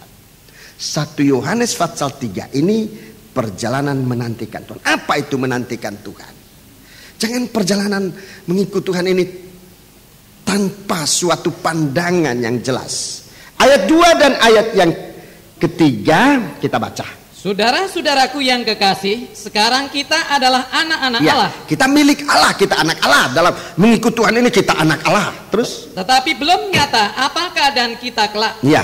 Akan tetapi kita tahu bahwa apabila Kristus menyatakan dirinya, apabila Kristus datang kembali menyatakan dirinya, kita akan menjadi sama seperti Dia, sebab kita akan melihat Dia dalam keadaannya yang sebenarnya. Jadi ini yang kita rindukan, perjalanan ini sampai satu saat kita dinyatakan sama seperti Dia, layak berjalan bersama Dia, berpakaian putih sama seperti Dia. 3. Setiap orang yang menaruh pengharapan itu kepadanya. Ini burung Raja Wali. Ini menaruh pengharapan. Kapan kita dapat melihat Dia di hari kedatangannya? Setiap orang yang menaruh pengharapan itu kepadanya, menyucikan diri sama seperti Dia yang adalah suci. Ini digaris bawahi, menyucikan diri. Jadi dalam perjalanan ikut Tuhan, berjalan bersama dengan Tuhan disebut layak. Dalam perjalanan kita kepada Tuhan ini makin hari makin suci. Jangan tetap saja, apalagi mundur. Jangan tetap saja, oh dulu ya begitu, 20 tahun kemudian tetap begitu. Ini tidak layak. Jangan statis dalam kesucian. Dalam kehidupan rohani ada majunya. Jangan statis. Ada dinamikanya, ada gerak maju. Saudaraku, ada gerak maju. 20 tahun aku ikut gereja ini, ada kebangunan rohani baik di dalam gereja, baik di Indonesia. Tidak pernah ikut, apalagi kalau ke luar negeri. Sekarang bagaimana? Sesudah 20 tahun. Apa masih tetap begitu? Dikhawatirkan waktu gereja Tuhan berangkat ke Padang Belantara bikin PPI di sana selama 3 tahun setengah. Dikhawatirkan saudara tidak bisa ikut. Kenapa tidak bisa ikut? Tidak layak. Kehidupan rohani statis. Suci tetapi tidak ada gerakan.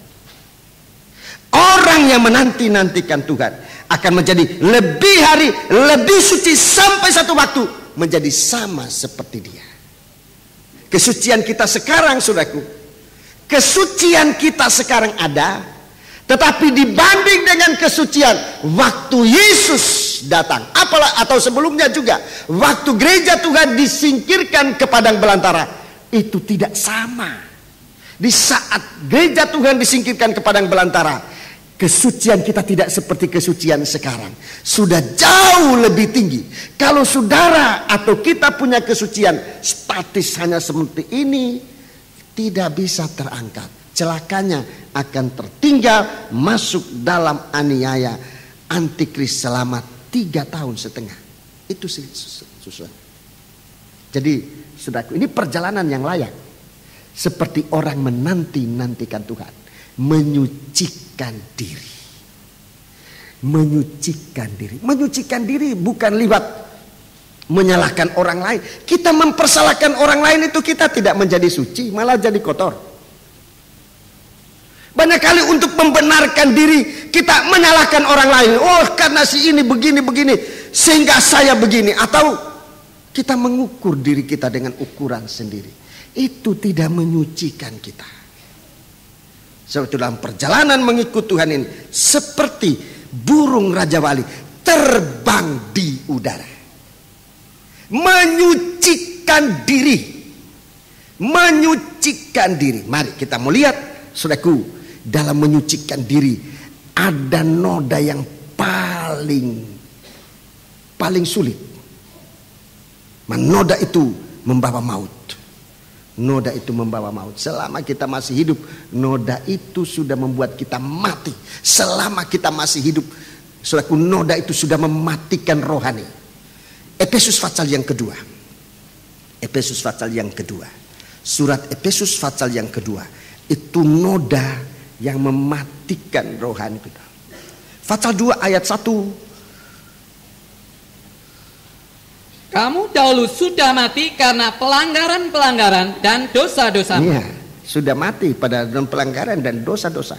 Ayat 2. Kamu hidup di dalamnya. Iya. Karena kamu mengikuti jalan dunia ini, karena kamu mentaati penguasa kerajaan angkasa, yaitu roh yang sekarang sedang bekerja di antara orang-orang durhaka. Iya. 3.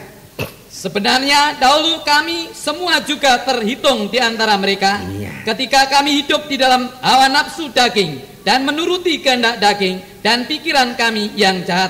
Pada dasarnya kami adalah orang-orang yang harus dimurkai sama seperti mereka yang lain. Ya, jadi kita lihat dalam, kalau sudah baca di rumah, ayat 4 sampai dengan ayat 10. Inilah penyucian yang Tuhan berikan saat kita menanti kedatangan Tuhan itu. Seperti burung Raja Wali. Di sini ada dosa yang membuat kita gugur. Pelanggaran, ada dosa-dosa. Itu membuat mati. Ada pelanggaran dan dosa-dosa. Tapi kalau kita baca ayat 4 sampai dengan ayat yang ke-10, oleh kemurahan Tuhan, saudara-saudara, oleh kekayaan,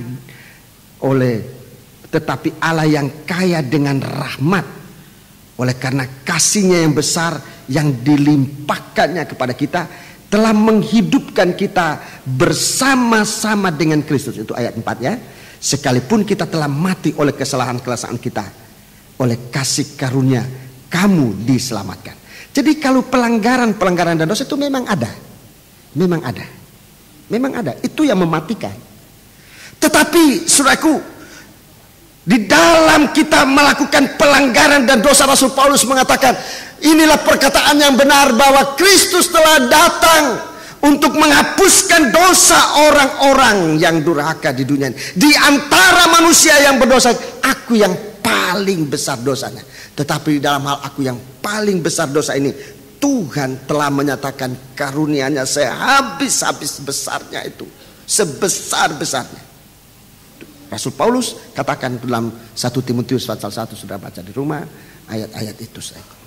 Ada 1 Timotius pasal 1. Tapi kita lihat di sini, di saat pelanggaran dan dosa itu ada, Tuhan datang dengan rahmat. Tetapi manusia menolak rahmat itu. Itu dosa yang tadi saya katakan. Itu noda yang menghancurkan. Di dalam kita mengikut Tuhan, sebagai Raja Wali yang berjalan di udara ini, burung Raja Wali terbang di angkasa, di udara. Itu ada penguasa kerajaan angkasa. Penguasa kerajaan angkasa. Itu sandungan, itu lawan yang harus dikalahkan. Dalam pengikutan kita kepada Tuhan, saudara-saudaraku, seperti Raja Wali dalam mengikut Yesus, seperti burung Raja Wali menanti-nantikan Dia. Ini yang kita harus kita awasi. Roh penguasa angkasa itu roh-roh setan yang membuat, dengarkan, manusia durhaka. Durhaka artinya mau diampuni tetapi menolak pengampunan. Ini durhaka. Ini durhaka. Ada pengampunan tetapi menolak pengampunan. Ini durhaka. Ini benar-benar maut. Orang berdosa seperti Rasul Paulus katakan, aku yang paling besar dosa. Tetapi Rasul Paulus tidak mau durhaka. Rasul Paulus begitu dia melihat sinar kemuliaan Tuhan, sinar kasih rahmatnya Tuhan, dia katakan, ini kemurahan untuk aku orang berdosa yang paling besar dosa ini. Begitu sinar masuk dalam kehidupannya, segala dosa dan pelanggarannya itu dilucuti oleh Tuhan. Dia ditampilkan oleh Tuhan menjadi seorang rasul yang dipakai oleh Tuhan. Tapi ada orang durhaka. Kapan kedurhakaan kita? Perhatikan. Di waktu dosa besar, mungkin kita menjadi orang yang cepat sadar. Di waktu dosa besar yang kita lakukan, mungkin kita cepat sadar, oh saya berdosa. Seperti Rasul Paulus. Tetapi sekarang kita berawas di dalam dosa-dosa yang kita tidak rasakan, dosa kita sendiri, terutama tentang kebenaran diri sendiri. Saudara-saudara, di situ kita tidak merasa berbuat dosa. Di situ kita tidak membutuhkan korban Kristus. Di saat kita merasa kita berada dalam kebenaran diri sendiri, kita tidak merasa kita berdosa. Kita merasa kita benar, kita tidak membutuhkan korban Kristus. Padahal kebenaran diri sendiri adalah dosa yang hanya bisa dihapuskan oleh darah Yesus. Di saat itu, dalam merasa benar sendiri, dalam merasa suci sendiri, kedurhakaan ini, roh kedurhakaan ini menguasai manusia. Ini dosa yang tadi saya katakan sangat berbahaya justru bagi kita orang-orang yang sudah mengenal Kristus. Kita harus berjaga di situ. Kalau orang berzina, dia tahu dia berbuat dosa. Tapi kalau orang merasa benar sendiri, satu kebenaran yang bukan dari Allah, dia tidak pernah merasa itu dosa. Dia tidak pernah dia mengaku kepada Tuhan. Gak pernah. Aku kok benar, aku suci, dia itu orang najis, dia itu orang salah. Itu kedurhakaan.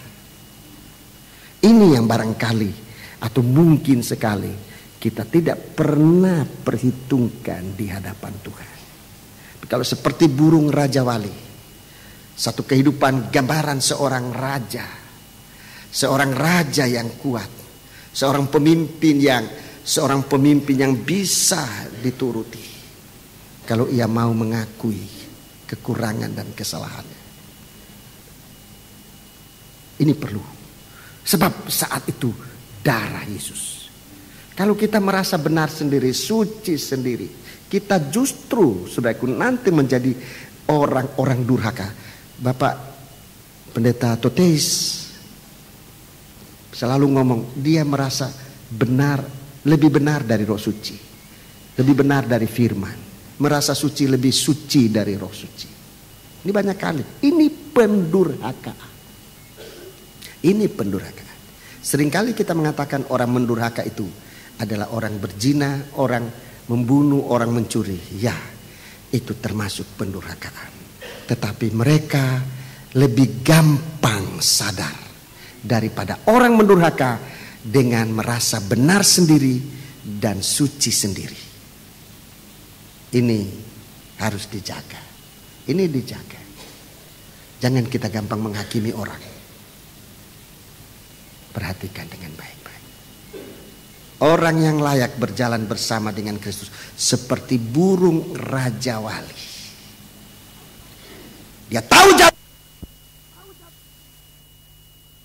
segala tantangan-tantangan yang dihadapi. Apa yang dihadapi di udara adalah penguasa udara yang menguasai orang-orang durhaka. Ini menimbulkan kedurhakaan. Ya. Yang kedua, dalam Amsal 30 tadi, Amsal yang ke-30, ini juga yang harus kita waspada. Pengikutan kepada Yesus seperti ular berjalan di atas batu cadas. Seperti ular di atas batu cadas. Ini gambarannya Yesus yang pernah dijadikan berdosa. Yesus mati karena dosa. Dosa manusia. Di atas kayu salib. Itu perjalanan seekor ular. Perjalanan Yesus dengan salib.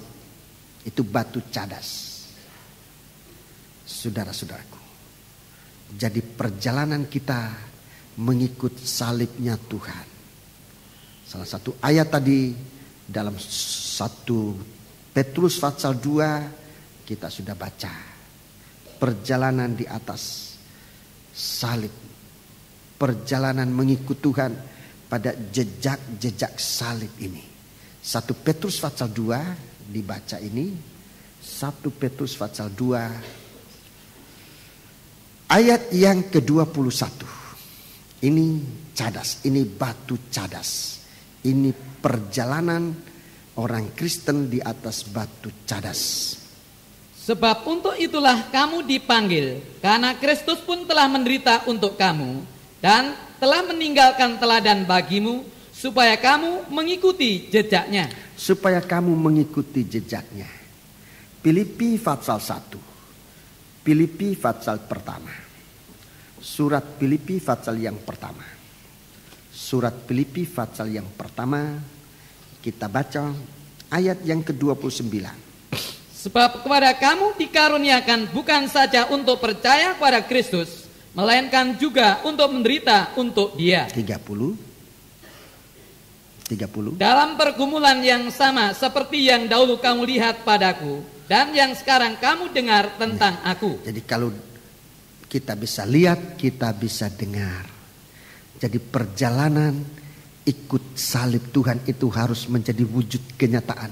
Bisa dilihat, bisa didengar. Bisa dilihat wujudnya, bisa didengar.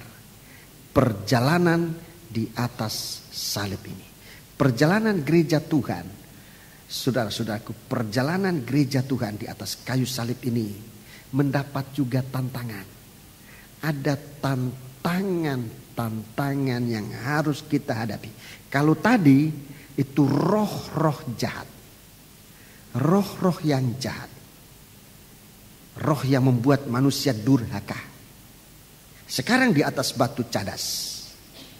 Sekarang perjalanan di atas kayu salib. Tantangannya apa? Dengarkan. Ajaran-ajaran yang ingin menyingkirkan salib Tuhan. Ini tantangan dalam pengikutan kepada Tuhan. Sengsara bisa ada sengsara, tetapi kalau sengsara bersama Tuhan, itu ada kemenangannya. Tetapi perjalanan kekristenan ini, di mana salib itu disingkirkan, itu perjalanan yang sangat berbahaya. Perjalanan anak-anak Tuhan di mana salib disingkirkan, itu perjalanan yang sangat berbahaya. Dan iblis membuat itu ajaran dari setan di akhir ini, saudaraku, adalah ajaran di mana gereja Tuhan tidak perlu mengalami pengalaman salib bersama Tuhan. Sebab Tuhan sudah disalibkan, kita tidak perlu lagi disalibkan. Tidak perlu mati bersama Tuhan dalam pengalaman sengsara. Itu yang diajarkan oleh setan hari-hari ini. Sehingga perjalanan Tuhan ini, perjalanan anak-anak Tuhan tanpa salib, itu ajaran sesat yang sangat mematikan. Itu ajaran sesat yang sangat mematikan. Sama dengan ular disuruh berjalan di jalan raya yang licin aspalnya, saudaraku.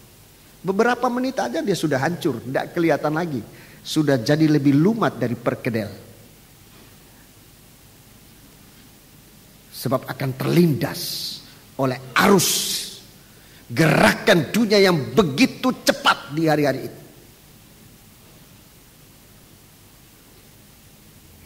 Taruh saja seekor ular. Tidak usah di jalan terlalu ramai. Di jalan Basuki Rahmat aja.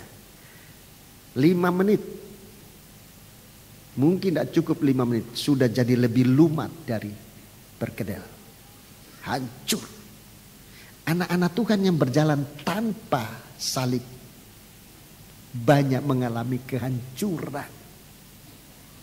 Banyak mengalami kehancuran. Sebab dia mau berjalan di jalannya dunia. Jalan yang lebar. Tetapi menuju kematian, bukan hanya menuju kematian, di jalan itu saja dia sudah mati. Sebab dalam Efesus pasal 1 tadi, sudah mati dalam dosa dan pelanggaran. Sebab jalan dari anak-anak Tuhan bersama dengan Tuhan adalah seperti seekor ular di atas cadas. Jalan yang berbatu-batu, itu bicara tentang salib. Saudaraku, setan akan mengerjakan itu di akhir zaman. 1 Timotius pasal 2. 2 Timotius pasal yang kedua. 2 Timotius pasal yang kedua.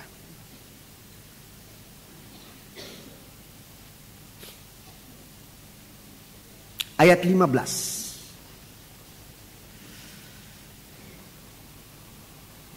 Mulai ayat 15. Usahakanlah supaya engkau layak di hadapan Allah sebagai seorang pekerja yang tidak usah malu, yang berterus terang memberitakan perkataan kebenaran itu. Perkataan kebenaran. 16. Tetapi hindarilah omongan yang kosong. Hindarilah omongan yang kosong. Dan yang tidak suci. Yang tidak suci. Yang hanya menambah kefasikan. Menambah kefasikan. Perkataan mereka menjalar seperti penyakit kanker. Di antara mereka termasuk Himenius dan Filetus. Himenius dan Filetus. Yang telah menyimpang dari kebenaran. Menyimpang dari kebenaran. Dengan mengajarkan bahwa kebangkitan kita telah berlangsung. Dan dengan demikian merusak iman sebagian orang. Jadi tidak perlu kematian, kita sudah kebangkitan. Kebangkitan tanpa kematian. Kebangkitan tanpa kematian bersama Yesus. Merusak iman. Kebangkitan tanpa kematian bersama Yesus. Itu merusak iman. Saudara-saudara. Ayat 19. Tetapi dasar yang diletakkan Allah itu teguh.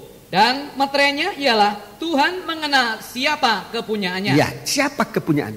Apa tanda kepunyaan Tuhan? Perhatikan, tandanya adalah tandanya adalah pengalaman kematian. Itu tanda.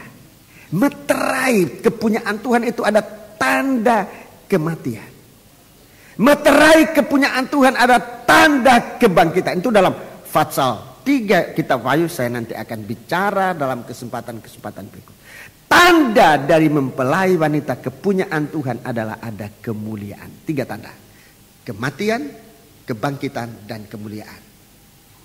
Setan mengajarkan tanpa kematian, hanya kebangkitan dan kemuliaan. Ini bukan milik Tuhan.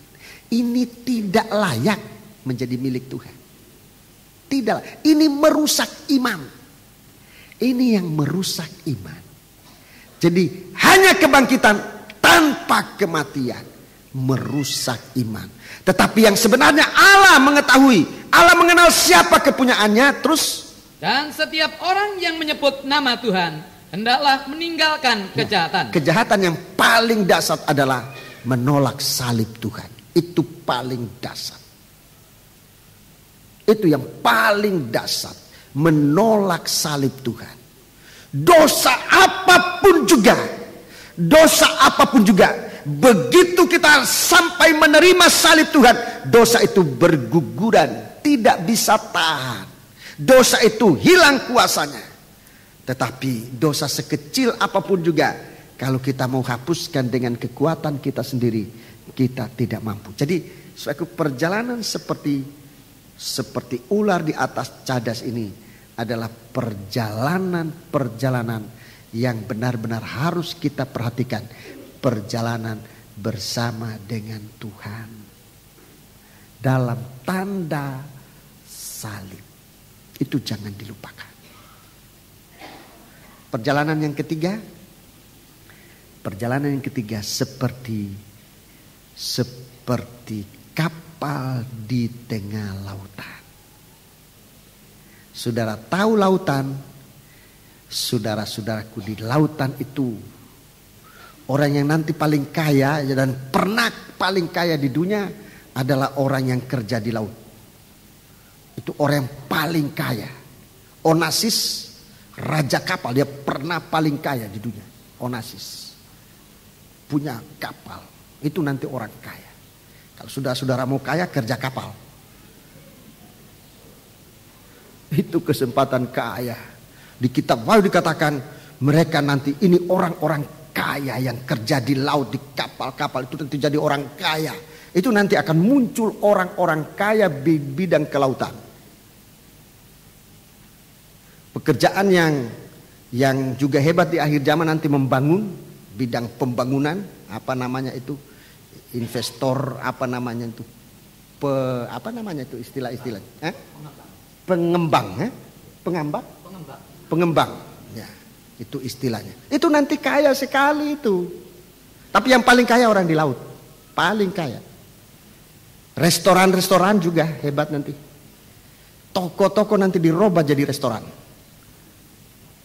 Sebab itu menanam, menjual di dalam kitab Wahyu saya belum terangkan sekarang, itu kegiatan manusia di dunia ini yang bagaikan ikan di laut, bagaikan binatang yang giat di laut.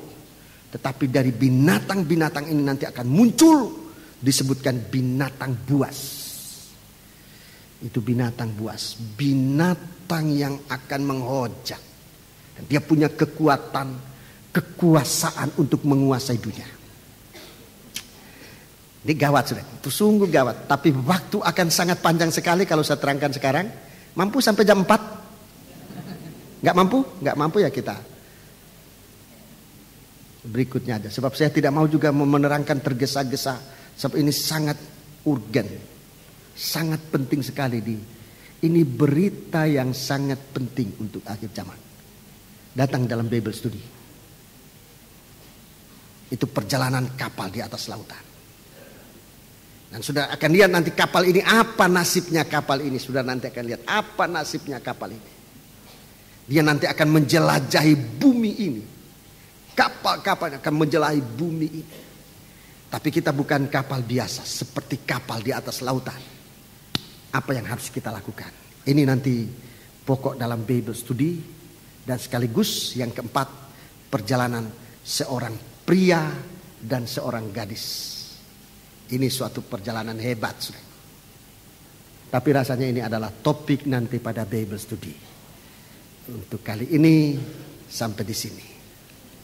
Datanglah dalam Bible Study, berdoa supaya Tuhan kasih kekuatan dan pembukaan firman-Nya, supaya kita disebut layak ikut Tuhan, supaya kita disebut adalah layak untuk ikut Tuhan.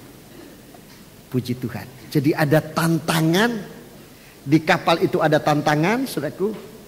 Perjalanan seorang gadis juga ada tantangan, hebat tantangannya, saudaraku. Perjalanan seorang gadis dengan seorang lelaki ini juga hebat tantangannya. Saudara nanti dengar dalam Bible Study, berdoa supaya Tuhan bukakan firman. Puji Tuhan. Ya. Mari kita bangkit berdiri, kita melakukan nyanyian Psalm nomor 142. Yang menantikan Tuhan. Puji Tuhan. 142. Mari perjalanan kita seperti Raja Wali menantikan Tuhan.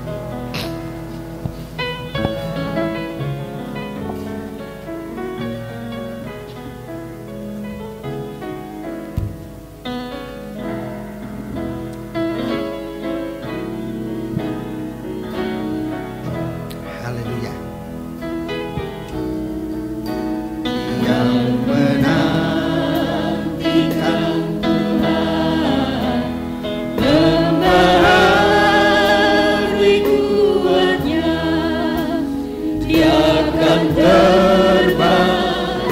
bagai burung nasar,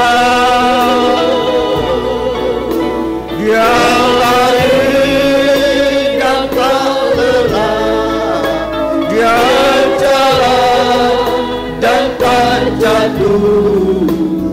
Oh Tuhan, ajarku menantimu.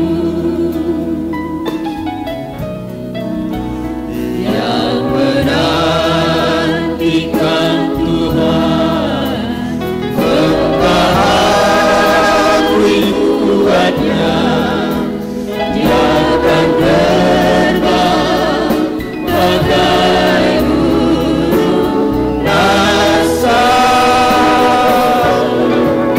Dia lari dan tak lelah, dia jalan dan tak jatuh.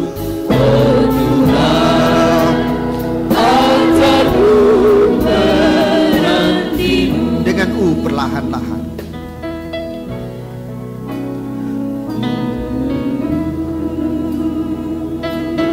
Bagi dunia, menantikan sesuatu adalah pekerjaan yang paling berat dan orang tidak suka. Apalagi yang dinantikan itu sesuatu yang indah. Waktu rasa begitu panjang, rasa begitu lama. Waktu setahun kita rasa, waktu sehari kita rasa bertahun-tahun. Itulah dunia. Dan banyak orang putus asa dan gugur, tidak setia dalam menanti.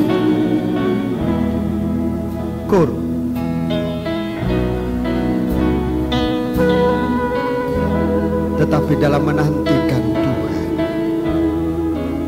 kita mendapat pengalaman baru bersama Tuhan. Lebih kita menantikan Tuhan, bukan kita makin lama makin bosan. Kalau ibadah kita merasa kita bosan, kita berarti tidak menanti Tuhan. Kalau kita bosan terhadap firman Tuhan, berarti kita tidak menantikan Tuhan. Haleluya. Dalam menantikan Tuhan. Haleluya. Dengan perlahan-lahan dengan Ini yang perlu kita diajarkan. dalam menantikan Tuhan.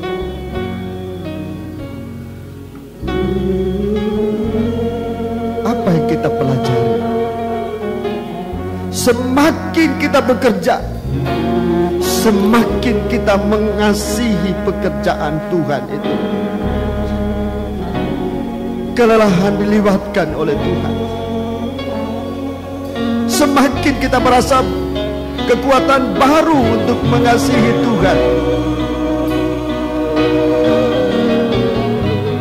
Semakin speednya ditingkatkan, semakin giat kita melayani. Itu menantikan Tuhan.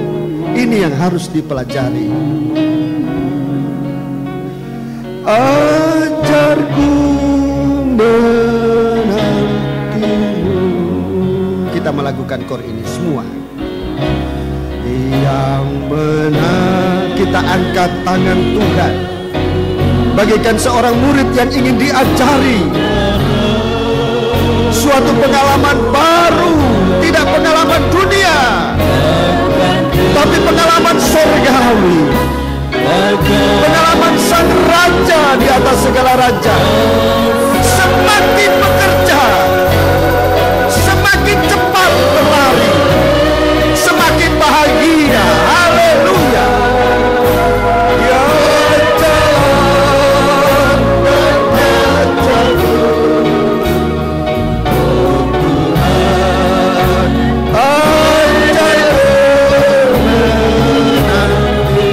yang menantikan Tuhan.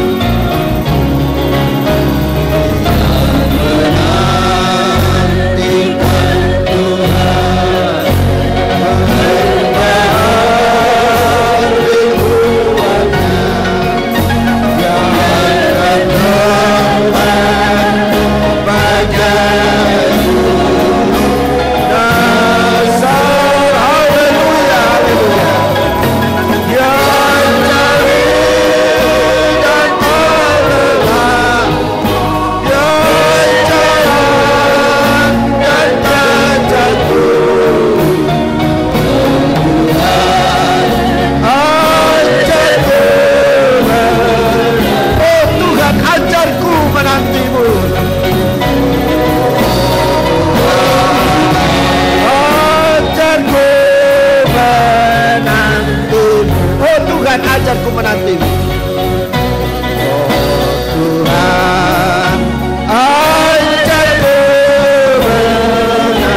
yang menantikan Tuhan.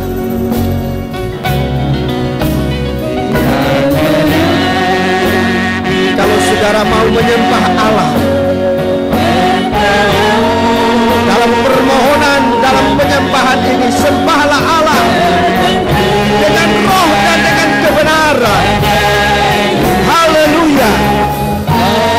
Kami merindu menanti Engkau Tuhan, tetapi tidak dengan cara dunia menantikan sesuatu. Kami merindu menantikan Engkau Tuhan dengan cara seperti burung nasar di angkasa. Haleluya. Sementara terbang, sementara menantikan Engkau di awan-awan yang permai. Haleluya, haleluya. Sebab kami akan menemui Engkau, bukan di bumi ini tetapi di angkasa raya. Engkau menjemput kami di awan-awan yang permai. Di sana tempat penantian kami. Seperti saya, seperti burung nasar dengan dua sayap yang kuat. Itulah firman dan roh yang suci. Haleluya. Haleluya, haleluya. Haleluya, haleluya. Rompakan cara kami menanti di Kau, dari cara dunia menjadi cara dari Engkau sendiri Tuhan. Sebab Engkau sudah menyatakan pertemuan kami dengan Engkau bukan di bumi ini tetapi di awan-awan yang permai. Di sana kami bertemu Engkau, satu pertemuan tanpa perpisahan kembali. Haleluya, haleluya, haleluya, haleluya, haleluya, haleluya, haleluya, haleluya, haleluya. Hallelujah, hallelujah, hallelujah,